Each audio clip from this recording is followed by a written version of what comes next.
전국에 계신 에듀윌 수험생 여러분들 또 왔습니다. 한국사를 맛있게 만들어주는 은쌤이 또 왔습니다. 자, 이번에는 4강인데요. 우리 앞에서 여기 고대 삼국의 형성과 전개 부분, 강개토대왕, 내무랑까지 했었잖아요. 그러면 그 이후에 진흥왕까지 쭉 한번 달려가 보겠습니다. 그리고 끝내놓고 약간 고대의 경제, 사회 부분도 들어갈 거예요. 자, 그러면 장수왕부터 또 시작을 해보겠습니다. 우리 앞에서 4세기 말 부분에 4세기 때 근초공왕의 전성기, 4세기 말에 강개토대왕의 등장, 그리고 이제 5세기 내내 고구려의 정성기를 시작할 거예요.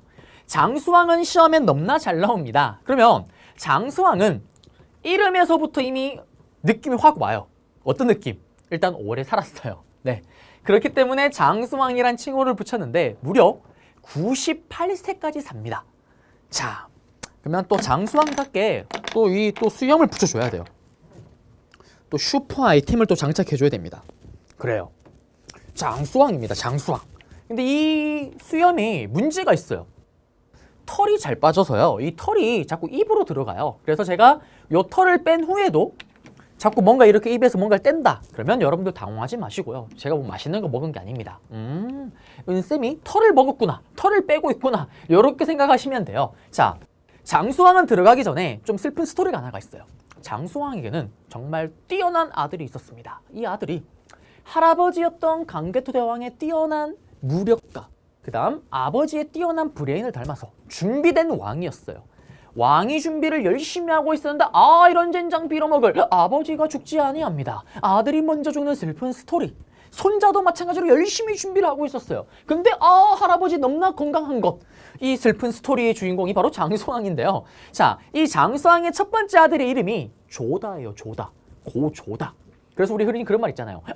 이런 조다 같은 놈아! 할 때 그 유래어로 보기도 합니다. 자, 그러면 장수왕을 들어갈 건데요. 판서로 먼저 잡아볼게요. 자, 장수왕은 그러면 어떤 스토리가 있었냐? 어머나 어머나 어머나, 우리 아버지가 북쪽 땅을 다 차지했네. 그러면 나는 이제 어떻게 밑으로 가겠어요 라면서 본격적으로 남진 정책을 전개합니다. 그러면 남진 정책을 전개하는 건 좋은데 문제가 수도가 여기 국내성이 있었잖아요. 여기서 밑으로 내리고 작전 명령을 내리고 물자를 내려보내고 이거 너무나도 멉니다. 그래서 본격적으로 남쪽으로 진출하기 위해서 이 장수왕이요, 아예 수도를 평양으로 옮겨버려요. 수도를 국내성에서 어디로? 아예 평양으로 수도를 천도해버립니다. 그러면서 어떻게? 본격적으로 남쪽으로 내려가겠다라는 남진 정책을 펼치게 되는 거예요. 가자! 어디로? 가자! 어디로? 남으로 가자! 남진 정책을 펼치게 됩니다. 그러자 어떤 일이 생길까요? 밑에 있던 백제와 신라 똥줄 빠직빠직 탑니다. 그러면서 어떻게 둘이 이 남진 정책을 막기 위해서 100년 동안 이어지는 나제 동맹을 체결하게 되는 거예요. 나제 동맹을 체결했음에도 불구하고 이 장수왕의 남진 정책을 막지를 못합니다. 그러면서 어떤 일이 생기냐? 장수왕이 어디로 갈까요? 또 우리 할배의 복수, 예전 고궁원왕의 복수하러 가야 될 거 아니에요. 그러면서 또 백제를 쳐들어갑니다. 이때 백제를 쳐들어가는데 기억나세요? 앞에서 백제의 수도였던 롯데월드가 있는 그곳, 잠실역 부근에 한강유역의 이북 지역은 강개토대왕이 차지했었습니다. 맞죠? 그런데 장수왕의 침입으로 어떻게 이제는 남아있던 한강 이남 지역까지 먹으면서 한강 전체를 누가? 장수왕이 먹어버려요. 이때 백제의 왕도 죽음을 맞이합니다. 그 왕이 누구냐? 정말 다행스럽게도요, 여러분들이 이름을 외우기는 참 쉬워요. 그 왕 이름이 누구냐? 괴롭게 죽었다라는 괴로왕입니다. 괴롭게 죽었다라는 괴로왕이 어떻게? 장수왕의 남진 정책의 결과 한강 유역, 자기의 수도 위례성에서 죽음을 맞이하게 되는 겁니다. 자, 그러면 또 어떤 일이 생길까요? 백제도 지금 엄청난 국가적인 위기에 빠진 거예요. 근데 앞에 있던 고구려보다 상황이 더 안 좋습니다. 고구려는 고궁원왕이 평양에서 죽을 때 수도는 국내성이었잖아요. 그 당시 때는. 근데 지금 백제는 왕도 죽고 수도도 다 털려버린 거예요. 여러분들로 치면은 부모님이 갑자기 돌아가셨는데 집도 경매로 넘어간 거예요. 최악의 위기입니다. 이 위기를 극복하지 못하고 백제는 암흑기에 빠져요. 어쨌든 계로왕이 죽으면서 그의 아들이 누구냐? 바로 문주왕이 바로 그의 아들로서 다음 왕에 오릅니다. 그러면 이 문주왕은 뭘 했을까요? 자, 수도를 뺏겼잖아요. 수도를 뺏기고 나서 어떻게 아버지가 죽었어요. 빨리 이동을 해서 새로운 수도를 잡아야 됩니다. 기억나세요? 백제는 수도가 총 3번이죠. 뭐? 위웅사, 위웅사, 위웅사. 위례성 한성에서 웅진으로 사비로. 그러면 위례성 한성 롯데월드가 털리고 어디로 갑니까? 위웅사, 위웅사. 바로 여기 문주왕 때 웅진으로 천도하게 되는 거예요. 맞죠? 그러면 시험에 나오면 어떻게 나오냐? 심화에서는 문주왕 얘기가 나와요. 웅진으로 천도했대요. 다음과 같은 사건이 벌어졌던 배경으로 옳은 것은 장수왕의 남진 정책이 배경이잖아요. 장수왕의 남진 정책을 찾으면 정답입니다. 맞죠? 그리고 장수왕은 이렇게 활발한 영토 확장한 거를 바탕으로 어떻게 하냐? 자기의 업적을 기리기 위해서 한강 유역, 남한강 일대를 완벽하게 차지했다라면서 그걸 보여주기 위해서 중원고구려비라는 걸 세웁니다. 똑같은 말로 충주고구려비라고도 얘기를 해요. 심화에서는 이 고구려비를 가지고 단독으로 시험 문제 나와요. 이거는 장수왕이 자기가 한강 유역 일대를 장악한 걸 기념하기 위해서 남한강 일대를요. 그리고 또 여기 비석을 보게 되면은 고구려 관리들의 등급, 관등, 신하들의 관리들의 등급이 적혀 있어요. 그리고 유일하게 지금 현재 한반도에 남아있는 고구려비다라는 거. 이것뿐만 아닙니다. 또 뭘 하냐? 자기 아버지의 업적을 기리기 위해서 집안 지역에는 강개토 대왕릉비라는 거를 비석을 또 세웁니다. 그러면 강개토 대왕릉비는 여러분들이 아셔야 되는 게 뭐죠? 아하, 강개토 대왕이 자기 업적을 기리기 위해 자기가 만든 게 아니라 그의 아들이 아버지를 기리기 위해서 만든 거예요. 그러면 이 강개토 대왕릉비에 적혀 있는 거는 아버지 강개토 대왕의 업적이고요. 왜구를 격퇴했던 내용도 여기 들어가 있습니다. 시험에 나오면 어떻게 나올까요? 요 비석을 주고 요 비석 내용을 주고 다음 비석에 여기 내용에 적혀있는 왕에 대한 업적을 옳은 것을 했을 때 여러분들이 또 강개토 대왕의 업적을 찾으면 정답이 되는 거예요. 그렇죠? 그래서 장수왕 얘기를 좀 해드렸습니다. 그리고 요거는 심한데 정답이 되진 않지만요. 이것도 계로왕이 또 뭘 하냐면 고구려가 이렇게 힘이 너무 세니까 이때 북이라는 중국의 나라에다가 헬프미, 편지를 쓰기도 해요. 고구려를 칠 수 있게끔 좀 도와달라고. 근데 이 북이가 쌩깝니다. 쌩까고 어떻게 이걸 오히려 장수왕에게 일러 바쳐요. 그러면서 또 장수왕이 또 쳐들어왔는 그 중에 하나가 되는 거죠. 자, 그러면 심하니까 이걸 설명해 드리는데요. 좀 공부를 좀 하시거나 좀 센스가 있는 분들은 이런 질문을 하시기도 하세요. 어떤 질문이냐면 선생님, 강개토 대왕이 여동만주를 다 먹었는데 아들이었던 장수왕이 이렇게 수도를 밑으로 내리고 이렇게 내려가게 되면 여기가 오히려 또 방어하기가 좋지 않은 거 아닌가요? 여기 버리는 건가요? 그 이유가 있어요. 당시 중국이요. 2개로 분열이 돼요. 중국 남쪽에는 오리지널 중국 한족애들이 만든 여러 왕조가 등장을 해요. 그거를 남조라고 얘기를 합니다. 남쪽에 있는 왕조. 그리고 여기 북쪽 지역에는 중국의 오랑캐들이 만든 나라가 계속 바뀌어요. 요거를 북쪽에 있는 왕조라 그래서 북조라고 얘기를 해요. 여기 있던 계로왕이 편지를 도와달라고 편지를 썼던 요 북이도 북쪽에 있던 왕조 중에 하나인 거예요. 그래서 남북조가 둘이 서로 싸우고 있습니다. 이때 고구려가 둘 다 양다리를 걸치는 거예요. 둘 다 친하게 지냅니다. 남조와 북조 입장에서 서로 싸우기 바쁘니까 고구려를 적으로 돌릴 수가 없는 거예요. 비위를 맞춰주는 거예요. 그러니까 어떻게 북방이 안전하겠죠. 장수왕이 이렇게 밑으로 신나게 내려올 수가 있었다라는 거. 맞죠? 그래서 여기 스토리 잡아드렸습니다. 그러면 다시 판서로 떠나서 PPT로 가볼게요. PPT로 가시게 되면은 여기 평년촌도 맞죠? 요거 제일 중요하고요. 그 다음에 한성 정리하면서 계로왕 전사 정리하고요. 중원 고구려비 단독으로 나올 수 있다라는 거. 그러면서 여기 나제 동맹을 체결했던 왕이 누구냐면 누룽지가 생각나는 눌지왕 비유왕, 신라의 눌지왕 비유왕. 계로왕이 죽임을 당하면서 여기로 문주왕 때 웅진으로 천도. 그리고 이후의 왕들부터 백제는 이 위기를 극복하지를 못합니다. 귀족들에게 왕이 죽임을 당하기도 하고요. 의문의 피살을 당하기도 하고요. 엉망진창이에요. 고구려의 소순이왕 때와는 완전히 상황이 다릅니다. 위기가 더 큰 위기잖아요. 극복하지를 못하는 거예요. 그리고 동성왕과 소지왕 때는 이 나제 동맹을 더욱더 공고히 하기 위해서 자식들을 서로 교환하면서 결혼 동맹을 하기도 합니다. 그리고 장수왕이 죽고 나서 문자명왕인데 여러분들 에듀윌 교재에서는 여기 문자명왕 설명이 좀 들어가 있긴 한데요. 최근에 치러졌던 10회분에서는 심화에서는 더 이상 문자명왕이 나오진 않습니다. 그래서 모르셔도 무방하다라는 거고요. 계속 이어서 정성기가 들어갔다라는 거고, 네. 그리고 이 지도가 또 나옵니다. 우리 앞에서 근초고왕 지도가 나왔던 것처럼 이번에는 이 지도를 던져버려요. 그래놓고 다음과 같은 지도와 형세일 때 볼 수 있었던 상황으로 옳은 것은 이번에는 한강유역이 고구려잖아요. 장수왕의 업적을 찾으면 정답이죠. 나제 동맹이 체결되었다? 맞잖아요. 이 시기 때. 그 다음에 또 웅진으로 백제가 천도하였다. 맞죠? 그 다음에 또 한강유역에서 계로왕이 전사하였다. 찾으면 정답. 그러면 헷갈리면 안 되는 게 요 지도가 나왔을 때 강개토대왕의 업적이 들어가면 그게 정답일까요? 오답일까요? 오답이죠. 왜?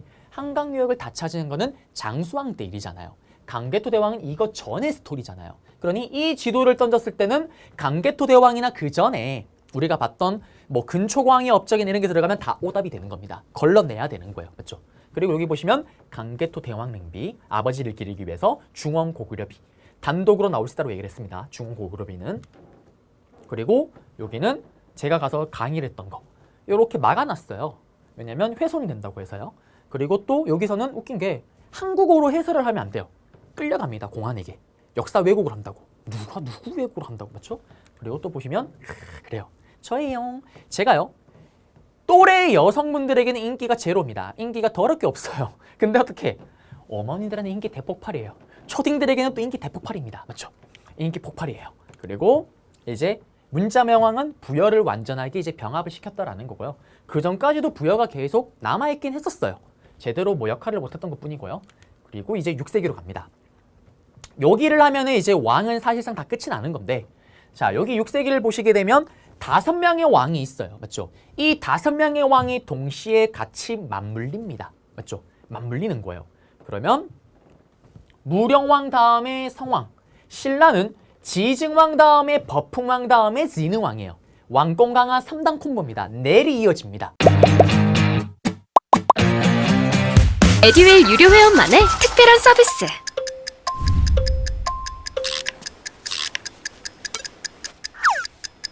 하치하차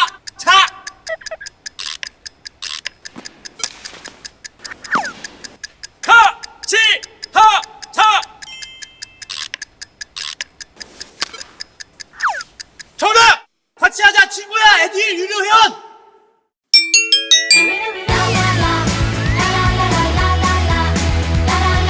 친구 소개하고 현금 받는 혜택. 오직 에듀윌 유료 회원에게만. 에듀윌.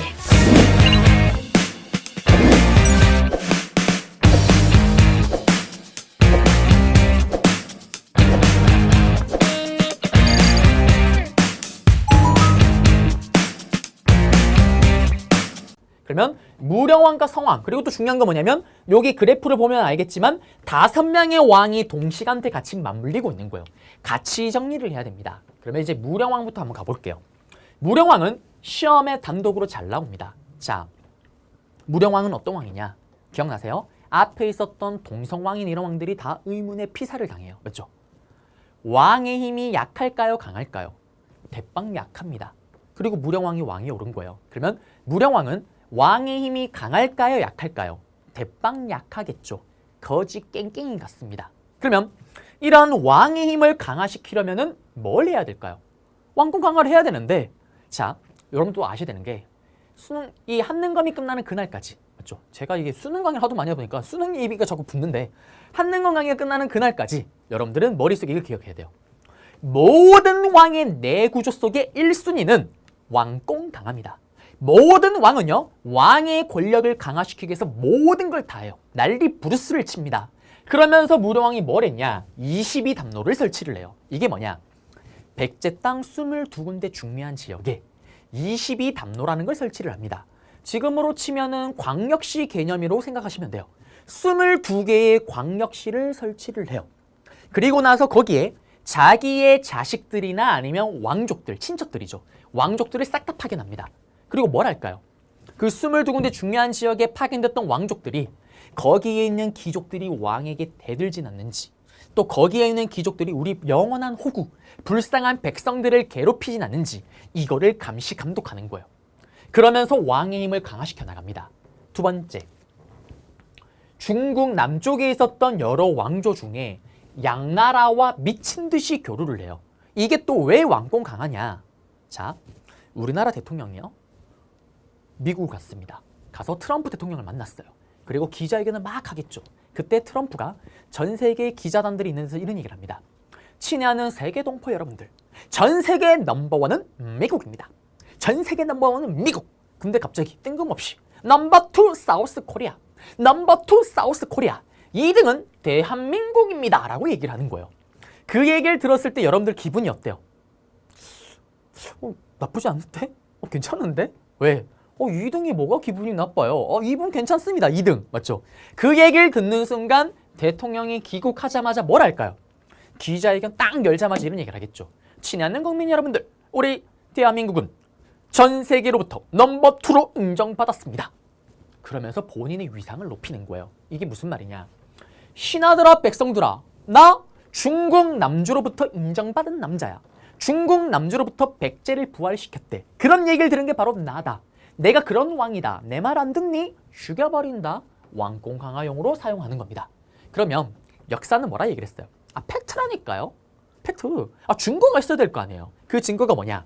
바로 나중에 오늘 배우겠지만 무령왕릉입니다. 백제 무령왕의 무덤이요, 우리나라 무덤 스타일이 아닌 거예요. 나중에 배우겠지만 중국의 무덤 스타일입니다. 벽돌 형태로 쌓아 올린 벽돌 무덤 양식이에요. 중국의 무덤 스타일이 그대로 나옵니다. 이걸 통해서 중국 남조와 교류했구나라는 걸 보여주는 증거예요. 그러면 무령왕 같은 경우는 나중에 다시 배우겠지만 무령왕릉을 던졌을 때 다음과 관련된 탐구활동 탐구 주제 뭘까요? 중국 남조와 백제와의 교류 찾으면 정답이겠죠. 자, 여기 잡아드렸고요. 그 다음에 이제 백제 성왕입니다. 백제 성왕은 어떤 왕이냐? 백제의 마지막 정성기를 이끌었던 왕이에요. 백제 마지막 정성기를 이끌었던 왕입니다. 그러면 백제 성왕 때는 어떤 스토리가 있었냐? 자, 무령왕이 아버지예요. 아버지가 왕권을 다 잡아놨네? 그럼 이제 뭘 하면 될까요? 체제를 정비하면 되는 거예요. 그러면 드디어 수도를 옮깁니다. 위웅사, 위웅사. 위례성 한성 롯데월드에서 장수왕 때문에 웅진으로, 그리고 위웅사, 위웅사. 드디어 문주왕 때 웅진으로 옮기고 성왕 때 와서 마지막 수도 사비로 천도하게 되는 겁니다. 왜? 사실은 보세요. 여러분들 부모님이 돌아가시고 집이 경매로 넘어갔대요. 집을 어떻게 구해야 되겠어요? 빨리 구해야 되겠죠. 제대로 못 구합니다. 맞죠? 급하게 구하다 보니까 어떤 일이 생길까요? 일단 대충 구해서 막 들어가는 거예요. 마찬가지예요. 그런 위기 상황이니까 급한 대로 일단 수도를 잡아서 들어갔습니다. 그게 웅진이었던 거예요. 체제가 정비가 되고 좀 안정이 되면 더 좋은 곳으로 이사를 가려고 했는데 무령왕 이전까지 계속 귀족들에게 피살을 당하거나 왕들이 죽어버리잖아요. 그러면서 어떤 일이 벌어집니까? 무령왕이 왕권을 다 잡고 나서야 성왕 때 이사를 갈 수가 있었던 거예요. 그게 어디냐? 위웅사, 마지막 사비로 천도를 합니다. 자, 이사를 가게 되면요, 여러분들 어머님의 심장이 바운스 뛰기 시작을 해요. 왜? 인테리어 새로 해야 되거든요. 멀쩡한 가구를 갖다 버리고 새로운 가구를 사드립니다. 인테리어 새로 해야죠. 사비로 천도하면서 나라의 국호를 남쪽에 있는 부여다 그래서 남부여라는 국호를 사용합니다. 그 다음에 수도를 옮기니까 행정구역을 새로 개편해야 돼요. 이거는 무슨 말이냐면 우리나라의 수도가 대전으로 바뀌었대요. 그러면 대전특별시가 되는 거고 서울광역시가 되는 거 아니에요. 행정구역 바꿔줘야죠. 수도 지역을 5개 5부로, 지방을 5개 방, 5부 5방으로 나눴던 게 바로 이 백제 성왕 때 스토리입니다. 자, 그리고 나서 또 어떤 스토리가 있었냐? 백제는 22라는 숫자를 참 좋아했던 것 같아요. 수도에 22개의 관청을 만들었다고 얘기를 합니다. 이게 백제 성왕의 스토리예요. 그러면 심화에서 문제가 나올 때 어떻게 나올까요? 사비로 천도했대요. 캐릭터가 나옵니다. 남부요란 국호를 사용했대요. 다음 자료와 관련된 왕의 업적을 옳은 것을 했을 때 성왕의 또 다른 업적을 찾아야 돼요. 또 다른 업적이 있습니다. 누구와? 진흥왕과 같이 맞물리는 스토리가 있어요. 요거는 잠깐 놔두고 이제 신라로 다시 들어가겠습니다. 그러면 신라 지증왕부터 다시 시작을 해볼게요. 여기 성왕 얘기가 있고요. 신라 지증왕입니다. 그래요. 신라 지증왕이 되면은 또 제가 사촌 동생으로부터 뺏은 슈퍼 아이템. 그래요. 그럴싸합니다. 생각보다 그럴싸하더라고요. 신라 왕관 정도 장착을 해줘야 됩니다. 맞죠? 자, 그러면 신라 지증왕부터 한번 들어가 볼게요. 신라 지증왕이 어떤 왕이냐? 나의 지식을 증명하고 싶어서 안달이 난 왕이에요. 나의 지식을 증명하고 싶어서 안달은 났는데 아직까지 왕의 힘이 거짓갱갱인 같습니다. 그래서 어떻게? 왕의 힘은 약한데 나의 지식을 증명하고 싶어요. 그래서 쉽게 뜯어 고칠 수 있는 것부터 뜯어 고칩니다. 가장 먼저 뭐? 드디어 그 전까지는 사실 사로국이라는 용어를 썼던 거예요. 근데 이제서야 신라라는 용어를 처음으로 사용합니다. 그 다음에 그 전까지 마립간이라는 용어를 사용했잖아요. 내무랑 때부터 쭉.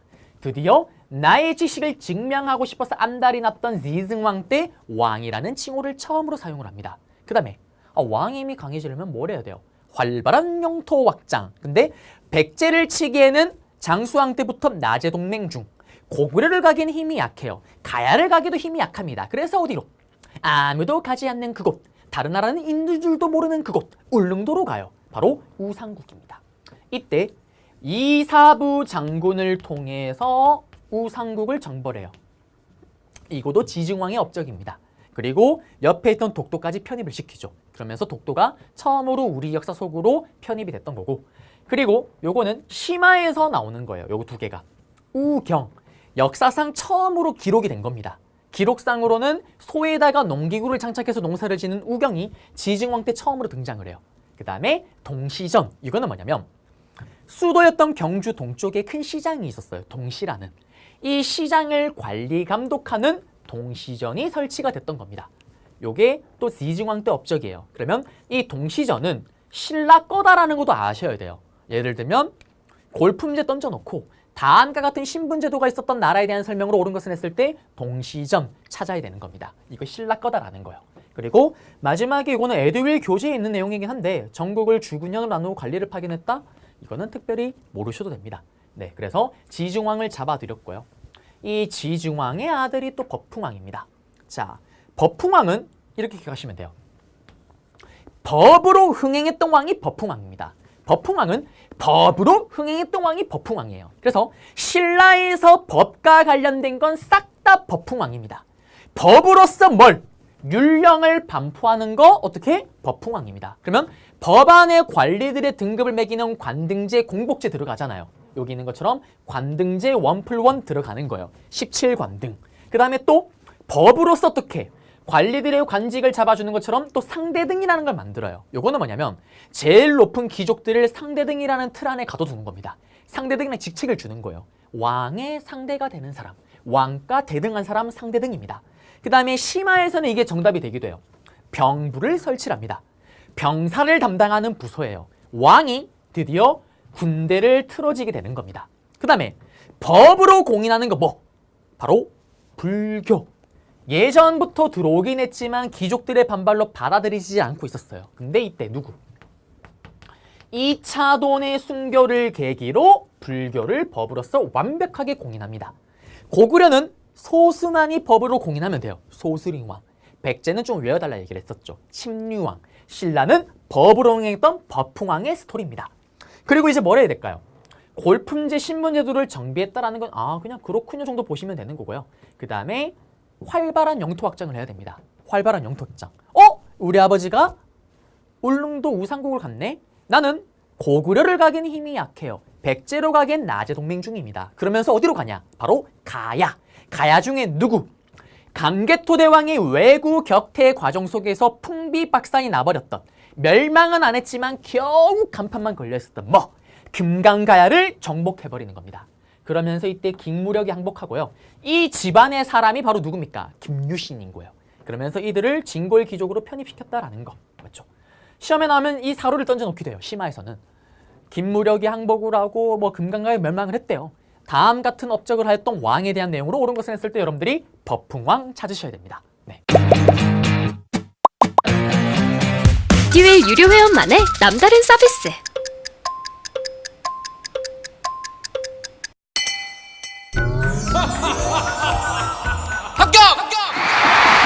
합격하고 돈도 받는 혜택.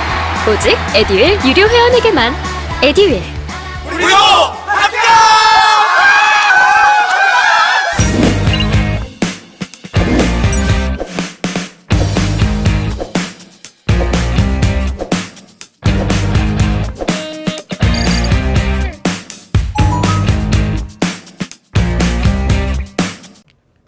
그리고 여기 다 잡아드렸고요. 마지막으로 하나를 더 잡자면 우리나라 최초로 독자적인 연호, 나만의 애칭을 썼던 게 강개토대왕, 영락이라면 신라에서 처음으로 독자적인 연호를 썼던 게 이 버풍왕입니다. 건원이란 연호를 사용했다라는 거 맞죠? 자, 그러면서 이제 마지막 진흥왕으로 가야 돼요. 진흥왕은 뭐가 이렇게 많긴 하지만 바로 들어가 보겠습니다. 판소로요. 자, 이제 앞에서 우리 성왕 얘기했었잖아요. 성왕이랑 진흥왕이랑 관련된 스토리가 있어요. 그거를 잡아드려야 됩니다. 잡아드려야 돼요. 먼저 진흥왕의 업적을 좀 볼게요. 진흥왕은 왕이 오르자마자 가장 힘썼던 게 뭐냐면 화랑도를요 개편을 해요. 좀 깊은 얘기로 하면 화랑도를 국가적인 조직으로 정비했다라고 얘기를 합니다. 이게 무슨 말이냐? 자, 이 화랑은요 처음에는 동아리예요. 동아리였다가 시간이 지나면서 수능 정규 과목, 국가 정규 과목으로 만들어 버린 거예요. 쉽게 설명을 하면은, 자, 동아리는 여러분들 활동해봐서 알잖아요. 학창 시절에 시험 기간이 되면 어떻게 돼요? 활동을 안 합니다. 고3 때는 동아리 활동 안 하잖아요. 왜? 수능에 안 나오니까. 그런데 어떻게? 이걸 수능 정규 과목으로 만들어 버린 거예요. 그러면 제대로 공부할 수밖에 없습니다. 와닿지가 않나요? 예를 들면 교육부 장관이요 갑자기 친하는 국민 여러분들 긴급 속보가 있습니다. 오늘부로 우리 민족의 얼까 혼을 되살리기 위해 단소를 수능 필수화로 얘기를 한 거예요. 그럼 어떤 일이 벌어질까요? 온 학생들이요 쉬는 시간마다 수다를 떠는 게 아니라 삐리리 단소 연습을 합니다. 맞죠? 그리고 단소 과외가 대폭발을 할 거예요. 그 단소 수능 10년을 하게 되면 어떻게 될까요? 필수를. 미라클 같은 일이 벌어집니다. 우리나라 전 국민의 거의 한 8, 90%가 단소를 불게 되는 그런 일이 벌어질 거예요. 이게 수능 필수의 무서움이잖아요. 돌아가서 화랑도를 수능 정규 과목으로 만드는 거예요. 제대로 인재가 배출됩니다. 이때 등장했던 인물들이 바로 김유신, 관창 같은 인물들이에요.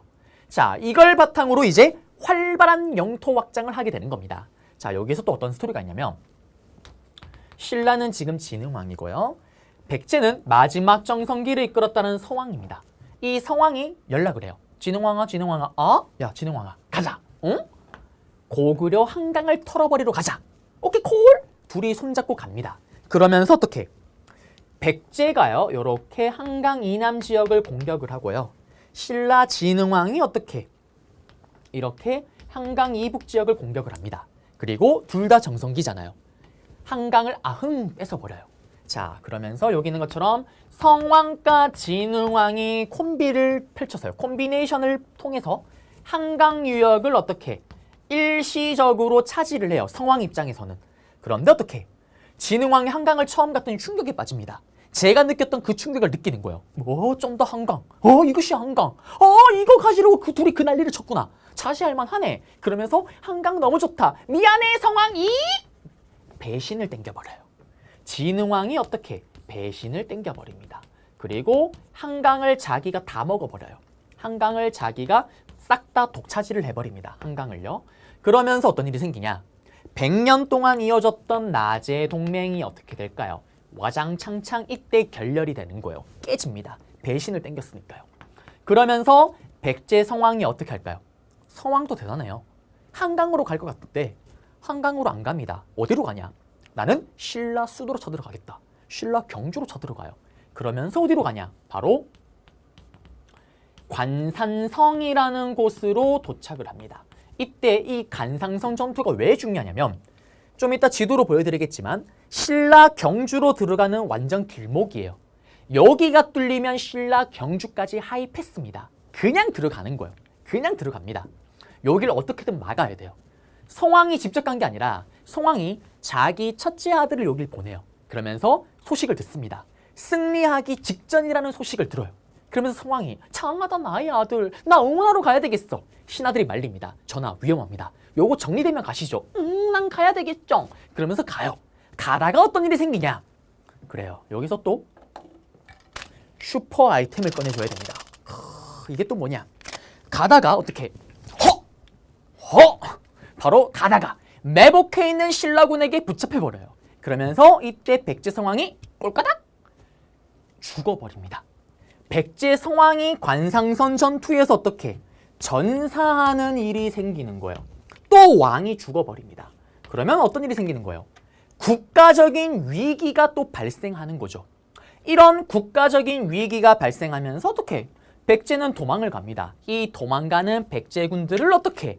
신라가 다 공격을 해버리는 거예요. 그러면서 백제는 마지막 왕 의자왕이 등장할 때까지 쭉 암흑기예요. 신라는 이 진흥왕 때 이 사건 이후로 어떻게 될까요? 최고의 정성기로 치닫습니다. 신라 역사상 가장 넓은 영토를 차지했던 게 바로 이 시기가 되는 거예요. 그러면 어떻게? 치고 올라갑니다. 치고 올라가면서요. 함흥 평야에서 고구려 땅을 차지하고요. 그 다음에 또 밑으로도 내려가요. 자, 가야 중에 이제 무슨 가야만 남았습니까? 마지막까지 큰 가야, 후기 가야 연맹, 큰 가야. 앞에 있었던 바로 앞에 버풍왕이 금강가야를 멸망시켰더라면 진흥왕은 마지막까지 큰 가야, 대가야를 멸망시키면서 가야 전체를 복속시킵니다. 그리고 진흥왕도 마찬가지예요. 내가 이렇게 잘난 게 있으면 자랑하고 싶잖아요. 심화에서는 다 업적 던져놓고 진흥왕의 정답으로 이걸 문제로 내버려요. 바로 진흥왕 때도 자기를 자랑하기 위해서 거친 아저씨, 거칠부라는 아저씨를 통해서 나라의 역사책이라는 국사를 씁니다. 백제는 근초고왕 때 고홍이라는 아저씨를 통해서 서기, 여기에는 국사다라는 거. 그리고 진흥왕이 또 중요한 게 뭐가 있냐면요. 진흥왕은 자기가 정복한 지역에 직접 가서 비석을 세워요. 그게 진흥왕의 순수비입니다. 사람이 순수하다라는 게 아니라 진짜 가서 비석을 세우는 거예요. 우리 대통령 후보자들이 유세 활동을 할 때 자기 지지자분들과 이렇게 손을 잡으면 너무 큰 감동을 받은 지지자분들이 막 눈물을 흘리잖아요. 그 효과를 노리는 거예요. 뭐냐? 한강 유역을 차지했어요. 한강에 있는 백성들아, 너희들은 오늘부터 고구려 사람들이 아니야. 너희들은 오늘부터 신라 사람이야. 뭐래? 신라왕이 누군데? 나예요. 내가 바로 진흥왕. 내가 바로 신라의 왕. 그러는 효과를 누렸다라는 거고요. 실제로 진짜 직접 갑니다. 그리고 또 이 비석도요. 이 돌도 신라 경주에 있는 돌을 가져다가 비석을 세워요. 그러면서 네 군데 지역에 비석을 세우는데 대표적으로 북한산 순수비, 뭐 황초령비, 마오령비, 좀 더 지도로 볼 겁니다. 그런 지도를 세웠고 또 하나는 자기가 가진 않았는데 정복한 걸 기념하고 뭐 칭찬 이런 걸 해주기 위해서 단양적성비라는 비석을 또 세우기도 했다라는 거. 네. 그리고 한강 유역을 차지하면서 신라가 어떻게 되냐? 이제 다이렉트로 중국과 교류할 수 있는 길이 열리게 되는 거예요. 그전에는 항상 백제나 고구려를 거쳐야 됐습니다.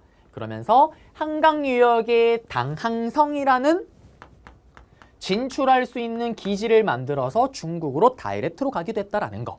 그리고 이 진흥왕 때 와서 이렇게 강력해진 걸 바탕으로 너무나도 유명한 절, 바로 황룡사라는 절을 이때 진흥왕 때 만들었다라는 거, 창건했다라는 거. 여기까지 잡으시면 퍼펙트입니다. 그러면 이제 판소로 들어가서 내용 다시 한번 정리하고 지도로 한번 정리를 다시 한번 해볼게요.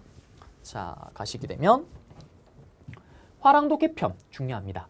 황룡사건 중요해요. 그 다음에 단양적 성비가 있고 한강 다 차지했고요. 맞죠? 배신 땡겨서요. 그리고 대가야 아흥 먹었고요. 그리고 순수비를 세웠습니다. 맞죠? 그리고 국사 당항성 요거도 중요하다라고 얘기를 했었고요. 맞죠? 그리고 짐이라는 칭호, 태왕이라는 칭호 썼고 독자적 연호를 사용했는데 이거는 그냥 그렇구나라는 정도로만 아시면 돼요. 네, 그래서 여기 내용 잡아드렸고요. 자, 그리고 지도를 한번 볼게요. 지도를 보시게 되면 심화가요. 약간 좀 거지 같은 문제가 나온 적이 있어요. 뭐냐면 여기 이 비석 있죠, 비석. 이 비석을 물어본 적이 있어요. 연도를 가지고 장난질을 친 적이 있습니다. 가장 먼저 만들어진 게 여기 단양적 성비고요. 그 이후에 한강을 차지했잖아요. 맞죠? 한강을 차지하면서 그 지역을 기념하기 위해서 만든 게 여기 북한산 순수비예요. 이거는 또 단독으로 시험에 나오게 돼요. 나중에 조선 후기 때 가서 다시 한번 설명하겠지만 실학자였던 우리 추사체를 썼던 김정희 선생님. 김정희 선생님이 쓰셨던 금석과안록이라는 책이 있어요. 예전에는 이게 진흥왕 때인 걸 몰랐어요. 진흥왕 때 세운 비석인 줄 몰랐는데 김정희 선생님이 이걸 밝혀냅니다. 그래서 아, 이게 진흥왕 때 만들어진 비석이구나라는 걸 알게 되는 거예요. 그 내용이 나올 때 북한산 순수비를 찾으면 정답인 거고요. 요거는 단량적 성비고, 그 다음에 연도를 보시게 되면 그 다음에 단량적 성비를 찍고 나서 한강 유역 차지했고요. 맞죠? 배신 땡기면서. 그 다음에 창량비, 맞죠? 여기 밑으로 내려갑니다. 가야 일대를 완벽하게 점령했던 거고요. 그리고 마지막에는 고구려로 치고 올라가면서, 맞죠? 고구려로 치고 올라가면서 여기 황초령비, 마운령비 이런 걸 만들었다라는 거, 맞죠? 잡아드렸습니다. 그리고 이제 다 했어요. 가야입니다, 가야. 가야 같은 경우는 이건 왜 띄웠냐면 요거는 교재에 있는 사진이죠. 자, 금강가야의 갑옷, 여기는 대가야의 갑옷이고요. 맞죠? 그 다음에 요거 지상동, 고령 대가야, 가래 수레투기, 그 다음에 요걸 가지고 장난질을 쳐요.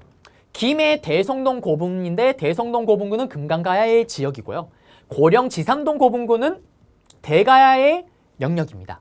그러면 요거 던져놓고 이 고분군 던져놓고 다음 자료와 관련된 나라에 대한 설명을 옳은 것은 대가야 내용 찾으면 되겠죠. 진흥왕 때 복속되었다, 멸망당하였다. 찾으면 정답. 후기 가야명이었다. 찾으면 정답. 또는 여기 김해가야는 김수로가 건국하였다. 찾으면 정답. 그 다음에 또 앞에 봤던 강개토 대왕의 스토리, 그 스토리 지겨워서 얘기 안 하겠습니다. 맞죠? 그런 것들 찾으면 정답이 된다라는 거. 또는 요 유물 다 주고 다음 자료와 관련된 나라에 대한 설명을 옳은 것을 했을 때 여러분들이 가야 내용을 또 찾으면 정답이에요. 자, 그리고 신라로 갑니다. 그 이후에요. 심화에서는 여기 이유가 나오기도 해요. 자, 진흥왕까지 봤잖아요. 진흥왕이 죽고 나서 진지왕이에요. 시험에 안 나옵니다. 그 다음에 그 다음 왕이 진평왕이에요. 이 진평왕 때 원강이라는 인물이 있습니다. 정답이 되는 건 아니고 오답 선지로 들어가요. 진평왕 때 이 원강이 누구냐면 화랑도의 행동 강령이었던 세속오기를 만든 스님이에요. 이 스님이 당시 왕의 명을 받아서 중국을 통일했던, 남북조를 통일했던 수나라에게 군사를 요청하는 걸사표라는 걸 짓습니다. 그리고 이걸 통해서 고구려를 침공하는 데 좀 도와달라고 요청을 하는 거예요. 그래서 이런 걸 했다라는 거고 선지로 들어가요. 그 다음에 선덕여왕, 그 다음 왕이 선덕여왕이에요. 신라 최초의 여성왕이죠. 이때 중요한 거는 첨성대는 다들 아시는 거고, 맞죠? 별을 관측하기 위해서. 그리고 여자다 보니까 본인의 위상을 높이기 위해서 하늘을 정확하게 읽는 걸 보여주기 위해서 첨성대를 만들었다. 이렇게 생각하시면 되는 거고, 자장의 건의로 황룡사 구층목. 첫째, 합격에 최적화된 강의입니다. 시험에 나오는 문제 유형, 답도 정해져 있습니다. 제가 그 비법을 싹 다 알려드리겠습니다.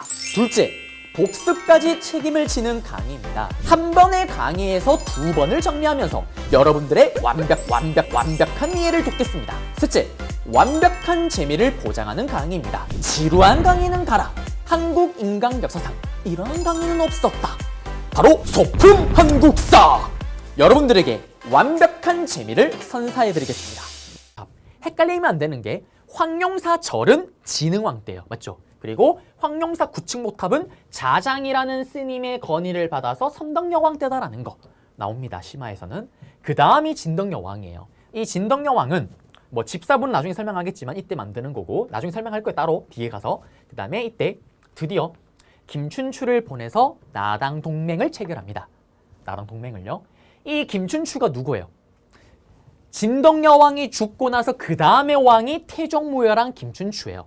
그래서 이 김춘추는 본인이 왕이 되기 한 6년, 7년 전에 나당 동맹을 체결하고, 그리고 나서 본인이 이제 왕이 오르고, 본인이 왕이 오르고 나서 나당 동맹을 바탕으로 백제를 정복시키는 거죠. 그래서 여기까지 스토리 잡아드렸습니다. 그리고 백제 성왕 이후에 좀 시간이 흘러서 무왕이 등장을 해요. 무왕은 미륵사를 건립했고요. 익산 미륵사지 석탑 나중에 볼 겁니다. 그리고 소동여 설화의 주인공이기도 하고요. 의자왕이 이제 백제 마지막 왕이죠. 요거는 나중에 잡아드릴 거예요. 네. 그리고 중앙 통치 조직인데 고구려는 가들이 모였던 제가회의가 있었다라는 것만 아시면 되고요. 10여 강 등 몰라도 됩니다.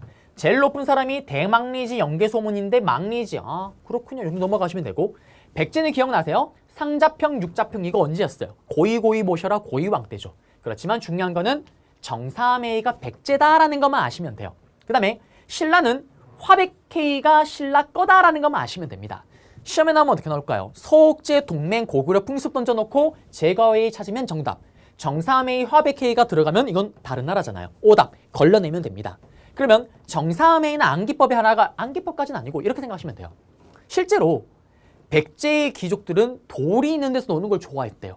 마지막 의자왕도 삼천궁녀와 낙하면서 뿅 다이빙 맞죠?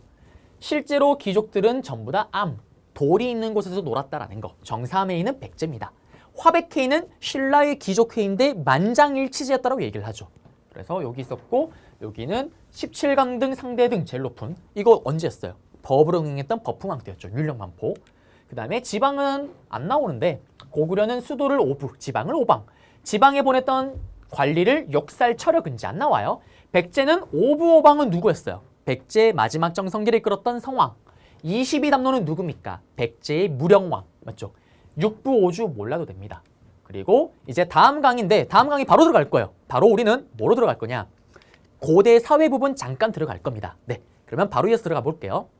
자, 그러면 바로 이어서 삼국의 경제, 사회, 문화인데 여기 조금만 하다가 끝을 내보겠습니다. 자, 들어가시게 되면은 삼국의 경제예요. 여기는 그래요. 별로 나오는 게 없어요. 그냥 큰 틀에서 이런 게 있었다라는 것만 아시면 되는데 수치 제도인데 이게 뭐냐면 자, 여러분들은 한능검이 끝나는 그날까지 요걸 좀 기억하시긴 해야 돼요. 뭐냐면 고구려, 백제, 신라든 고려든 조선이든 농민이라면 국가를 위해서 해야 되는 세 가지 의무가 있습니다. 첫 번째가 뭐냐면 농사를 열심히 지으면 지은 일부분을 국가에 갖다 바칠 의무가 있는 거예요. 그게 조세입니다. 조세. 그 다음에 두 번째가 뭐냐면 공납. 이건 어떤 거냐면 특산품. 그 지역의 특산품을 또 갖다 바칠 의무가 있는 거예요. 그 다음에 마지막 세 번째가 뭐냐면 고구려, 백제, 신라에서는 15세 이상의 건장한 남자라면 국가를 위해서 나의 노동력을 제공하거나 군사훈련 또는 군대 후하 동원될 의무가 있는 거예요. 국가에서 궁궐을 짓는다, 도로를 짓는다, 제 노동력을 제공해줘야 됩니다. 요런 세 가지가 있었다라는 거고요. 그렇죠? 농민 시급 이런 건 나중에 다시 잡아드릴 거예요. 지금 그냥 넘어가시면 됩니다. 그리고 농업이에요. 여기도 중요한 건 없는데 들어가자면 몇 개만 잡자라면 농업이 중요하죠. 제일 중요한 근간입니다. 근데 이게 중요한 게 아니라 하나만 잡자라면 여기 우경 보이네요. 우경은 누구였습니까? 바로 역사상 기록으로 처음 등장했던 거는 지증왕 때죠. 지증왕 때 우경을 시작했다라는 거고 그 다음에 요거 하나 또 나오는 거 있네요. 바로 내가 바로 고구려의 하늘과 같은 왕이다. 고국천왕 때 맞죠? 고국천왕 때 와서 이때 진짜 큰맘 먹고 베푸는 진대법이라는 거를 실시했다라는 거. 요거 기억하시면 되겠습니다. 네. 그리고 넘어가서요. 수공업과 상업인데 수공업 귀족들 신나게 사치품 잘 썼다라는 거. 근데 여기서 또 하나 알아야 될 게 나오죠. 상업입니다. 시장. 이거 앞에서 봤잖아요. 신라는 수도 경주 동쪽에 동시라는 큰 시장이 있었어요. 요거를 관리 감독하는 게 동시전이었다라는 거. 맞죠? 끝났습니다. 그리고 넘어가서 신분에 따른 경제생활. 귀족들. 토지와 노비를 가지고 있고 잘 먹고 잘 살았다라는 거. 노급과 시급 나중에 잡아드릴게요. 그리고 대토지를 소유했다. 맞죠? 그 다음에 농민들. 자기 땅이 있으면 경작을 했지만 없으면 당연히 땅 많은 사람들에게 땅을 빌려야 되겠죠. 시험에 안 나와요. 중요한 거 없습니다. 넘어가고 그 다음 신분제 사회의 성립이에요. 여기는 보시게 되면 지배층 사회에 서열이 만들어지고 신분제도가 있었다라는 거고 그 다음 잘 나가는 왕족들 이런 애들은 특권을 누렸고 중요하지 없습니다. 규율정책, 농민들을 도와주기 위해서 노력을 했는데 중요한 거 없어요. 그 다음에 노비들 더 힘들어요. 맞죠?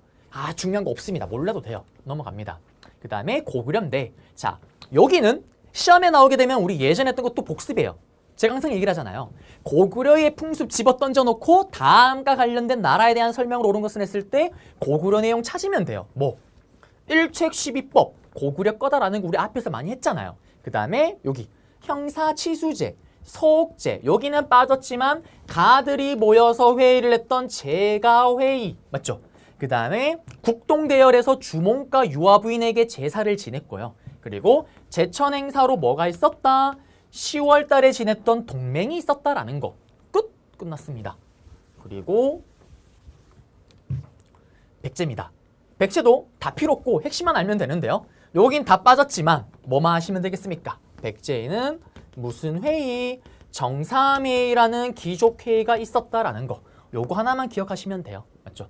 그리고 나머지는 그냥 그렇구나 하고 눈으로 이렇게 쓱 봐주시면 됩니다. 왕족은 당연히 부여시고요. 그 다음에 팔성귀족이 있었다라는 거 정도. 네. 그 다음에 신라입니다. 신라 같은 경우는 이게 또 PPT가 버전이 제 거랑 달라서 그런지 화살표가 이렇게 빠졌네요. 중간에 이렇게 여백이 있는 게 이게 잘못된 게 아니고 화살표가 빠진 거예요. 자, 어쨌든 신라도 뭐 이런 내용들인데 중요한 건 뭘까요? 이거 하나만 아시면 되겠죠. 여기 나오네요. 뭐 화백회의가 신라의 귀족회의였다라는 것만 아시면 돼요. 맞죠? 그리고 만장일치제였다라는 거. 그 다음에 나오는 게 뭐가 있냐면 화랑도가 있습니다. 화랑도.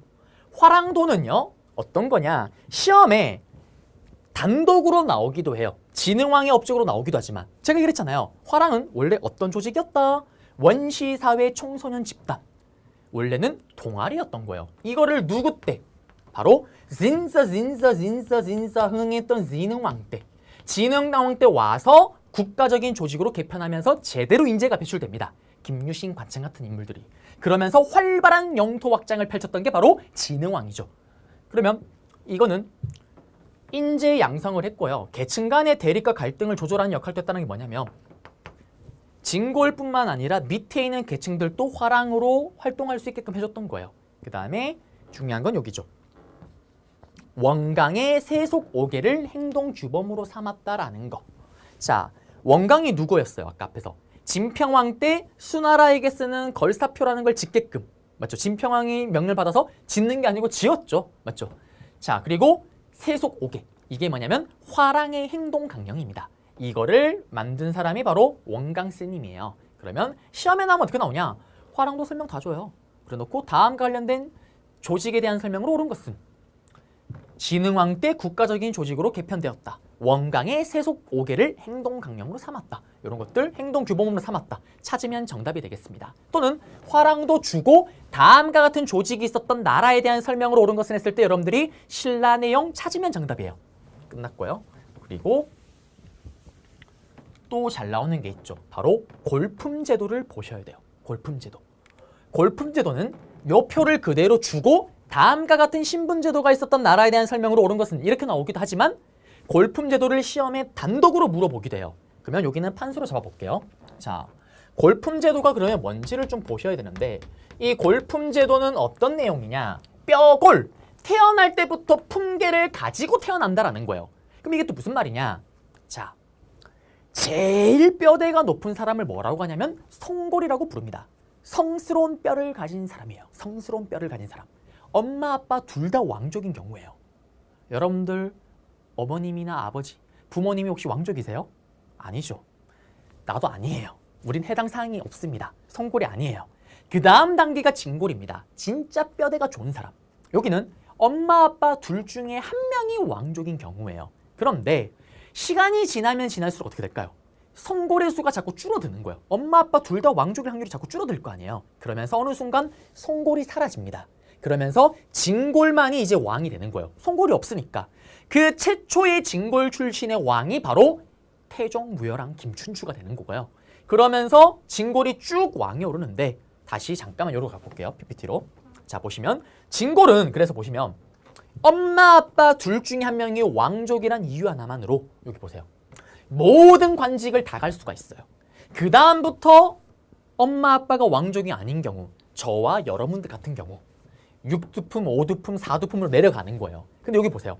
6두품은 엄마, 아빠가 왕족이 아니라는 이유 하나만으로 내신 만점, 수능 만점을 맞아도 서울대를 못 가는 거예요.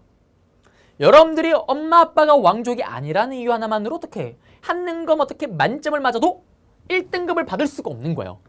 짜증이 확 치밀어 오릅니다. 맞죠? 그래서 보시면 6두품은 맥시멈, 아찬이 맥시멈이에요. 더 이상 올라가고 싶어도 올라가지를 못합니다. 옷 색깔도 딱딱 규격에 맞게끔 잡아놨잖아요. 그러면 이 골품 제도는 뭐를 잡고 있는 겁니까? 다시 돌아가시면 관직 진출을 하는데 크게 제약 또는 제한을 가하는 게 골품 제도입니다. 맞죠? 그리고 또 이 골품 제도는 뭐까지 제약을 하냐? 일상생활마저도 제약을 가하는 게 바로 골품 제도입니다. 어떻게? 여러분들 부모님들의 로망이 뭘까요? 저의 어머님도 항상 그래요. 지평수를 좀 늘려갔으면 좋겠다. 맞죠? 모든 어떻게 보면 뭐 남자들의 로망이기도 하죠. 그거는. 이때 각 계층마다 지평수가 제약이 있는 거예요. 내가 아무리 돈을 많아도 어떻게 넓은 평수를 지을 수가 없는 거예요. 그 다음에 또 남자들의 로망이 뭘까요? 저의 로망. 스포츠카. 저는 인강 강사를 시작하면은 초대박이 나서 스포츠카를 당연히 살 수 있을 줄 알았어요. 인기가 없습니다. 불가능해요. 제가 스포츠카를 타려면 어떻게? 운동신이 전국에서 10,000명이 동시에 강의를 하면 살 수 있을까요? 그 정도면 가능한데 지금은 불가능합니다. 그럼 돌아가서 지금 또 제가 아는 같은 과목은 잘 모르겠고요. 타 과목에 잘 나가시는 분들 같은 경우는 막 스포츠 가지고 계세요. 막 3대 4대씩 가지고 있습니다. 그러면서 자기가 그날 막 기분에 따라서 옷 코디에 따라서 막 다른 차를 타고 다녀요. 신기입니다. 다른 세상에 있는 사람이에요. 제가 볼 때는 저는 환생해야지 가능하지 않을까. 다시 돌아가서 이때 스포츠카가 뭐냐? 띠기딕 말이에요. 말을 가질 수 있는 수가 또 제한이 있는 거예요. 그 제한을 둡니다. 심지어는 여러분들이 부모님이 왕족이 아니잖아요. 저도 왕족이 아니에요. 그러면 어떻게 되냐? 우리는 슬프게도 속옷을 입을 수가 없어요. 여러분들 노 팬티로 수업을 들어야 돼요. 나도 노 팬티로 강의를 합니다. 아름다운 모습이죠. 심지어는 여성들 같은 경우는 빗의 크기까지, 빗의 재질까지 제약을 가해요. 그게 골품 제도입니다. 그러면 시험에 나오면 어떻게 나오냐? 아까처럼 골품제를 둥 던져놓으면은 다음 자료와 관련된 신분제도가 있었던 나라에 대한 내용으로 옳은 것은, 또는 다음과 같은 신분제도에 대한 설명으로 옳은 것은 했을 때는 요거 찾으면 정답이죠. 간직 진출과 일상생활에 제약 제한을 두었다. 찾으면 정답이 되겠습니다. 네. 그래서 여기 보시면은 폐쇄적인 신분제도, 맞죠? 그 다음에 골품으로 정치적인 활동, 개인의 사회생활 범위를 결정했고 실생활에도 차등을 두면서 제약을 가했다라는 거. 네. 여기까지 해서 이제 골품제 내용 잡아드렸습니다. 그러면 골품제까지 해서 끝내고요. 뒤에 남아있는 고대 3국의 학문이나 사상 같은 경우는 다음 강의로 넘겨서 마무리 짓도록 하겠습니다. 그러면 여러분들 저는 또 다음 강의에서 찾아뵙도록 하겠습니다. 여러분들 고생하셨습니다.